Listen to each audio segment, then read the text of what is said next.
ডিম আলুর প্রেম দেখে কি অবাক হচ্ছেন? ওয়েট, দাঁড়ান বলছি।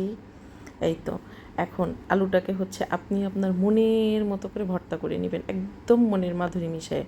তারপরে এইখানে ডিমগুলোকে এরকম কেটে কেটে নেবেন বা ইচ্ছা হলে আস্তা রাখবেন। তারপরে যেটা করবেন, আলুটাকে এইভাবে হাতে নিয়ে, তার আগে যেটা করতে হবে, অবশ্যই একটু সরিষার তেল হাতের তালুতে মাখবেন। আর আমার মতো এরকম করে আলু হাতের তালুতে নিয়ে সেটাকে ট্যাপ ট্যাপ ট্যাপ ট্যাপ করে ছড়িয়ে তারপরে আলুর মাঝে ডিমটাকে দিয়ে দিবেন। এই তো তাদের প্রেমের সূচনা শুরু হলো। তো এইভাবে একে একে প্রত্যেকটা ডিমকে আমরা এইভাবে আলুর সাথে মুড়িয়ে দিব। এই তো তাদের কিন্তু প্রেম হয়ে গেল। তো এইভাবে যে কয়টা ডিম আপনার কাছে থাকবে সবগুলো ডিম আপনি এইভাবে মুড়িয়ে নেবেন। আর জানেন তো, এই ডিম আলুর চপটা আমার হাজব্যান্ড এত পছন্দ করে, সে অন্য কারো হাতের ডিমের চপ আর খেতেই চায় না।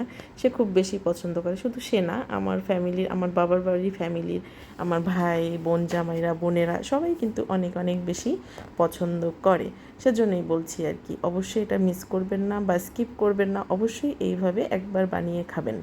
অনেকেই তো বানান অনেকভাবে, বাট আমার মতোও হয়তো অনেকে বানান। তারপরও আমারটা দেখে আর একবার একটু ট্রাই করবেন।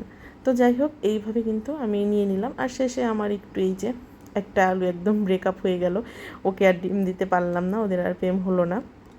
তো যাই হোক, প্রেমের মধ্যে তো থাকবেই দু একজন যাদের প্রেম হবে না। তো তেমনি আমার ওই আলুটাও রয়ে গেল। তো একে একে এখন এদেরকে তো আরও সুন্দর করতে হবে, এদের তো একদম প্রেমে প্রেমে এরা টইটুম্বুর। তো এদেরকে কি করব দেখেন, একটু বেড কামে গড়িয়ে নিব। তার আগে তাদেরকে ডিমে গোসল করাবো। গোসল করিয়ে তারপরে তাদেরকে এই দেখেন সুন্দর একটা অরেঞ্জ কালারের ড্রেস পরাবো। এটাকে আমি ড্রেসই বলছি, মজা করে বলছি, আপনারা কেউ কিছু মনে করবেন না। হ্যাঁ, এইভাবে আমরা কোডিং করে নিব।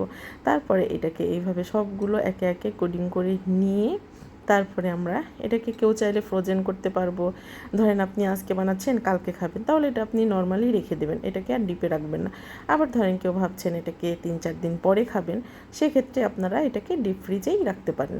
তারপরে জাস্ট হয়তো 1 ঘন্টা 1/2 ঘন্টা আগে একটু বের করবেন, বের করে একটু ঠান্ডাটা ছাড়িয়ে তারপরে ভেজে নেবেন। এই তো হয়ে গেল, একদমই ইজি। তো এইটা হচ্ছে আমি আপনাদের সাথে মজা করে বলছিলাম যে ডিম আলুর প্রেম। দেখেন কি সুন্দর, নামটাও কিন্তু বেশ ভালো হয়েছে। বলেন তো কার কার পছন্দ হয়েছে এই নামটা? তো আমি এইভাবে কোডিং করে নিচ্ছি সবগুলো একে একে। আর এই যে লাস্টে এই বেচারা বিরহে একদম যাতা অবস্থা, তো ওকেও আমি কোডিং করে রাখছি, ওকেও কিন্তু খেতে খুব বেশ ভালো লাগে। তো যাই হোক, এই যে সবগুলো দেখেন আমার কোডিং করা শেষ, মানে তাদেরকে সাজানো গুছানো শেষ। এখন তাদেরকে এইভাবে রেডি করে রেখে দিব। তারপর যখন যার যেটা পছন্দ খেতে চাইবে আর হচ্ছে তাদেরকে ভেজে দেব। আর এই তো এরা প্রেমে একদম